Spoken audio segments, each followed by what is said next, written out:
पाऊस पडावा यासाठी घाटनांदूरच्या ग्रामदैवत सोमेश्वर मंदिरातून मरळसिद्ध मंदिराकडे कावड यात्रा। घाटनांदूर परिसरात चांगला पाऊस पडावा, बळीराजाच्या शेतशिवारात हिरवळ फुलावी आणि सर्वत्र सुख समृद्धी नांदावी या श्रद्धेने घाटनांदूर येथील ग्रामदैवत श्री सोमेश्वर मंदिरापासून धर्मापुरीजवळील श्री मरळसिद्ध महादेव मंदिरापर्यंत भव्य कावड यात्रेचे आयोजन करण्यात आले। श्रावण महिन्याच्या पावन पर्वात आयोजित करण्यात आलेल्या या कावड यात्रेत घाटनांदूर व परिसरातील शिवभक्तांनी मोठ्या भक्तिभावाने सहभाग घेतला।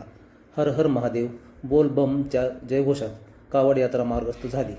कावडीत पवित्र जल घेऊन भाविकांनी पायी प्रवास करत मरळसिद्ध मंदिर गाठले।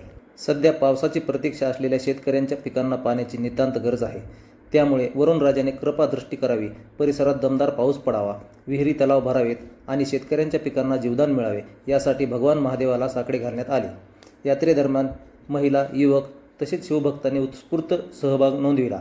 भगवे ध्वज सजवलेल्या कावडी हर हर महादेवच्या जयघोषामुळे संपूर्ण वातावरण भक्तिमय झाले। मार्गावर भाविकांसाठी पिण्याचे पाणी व अल्पोपहाराची व्यवस्था करण्यात आली। धर्मापुरीजवळील श्री मरळसिद्ध महादेव मंदिरात पोहोचल्यानंतर कावडीतील पवित्र जलाने महादेवाचा अभिषेक करण्यात आला।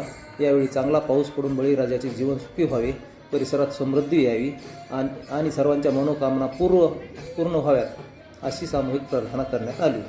अशाच नवनवीन बातम्यांसाठी आमच्या बेधडक मराठी या न्यूज चॅनलला लाईक, शेअर, सबस्क्राईब करून बेल आयकॉन प्रेस करा।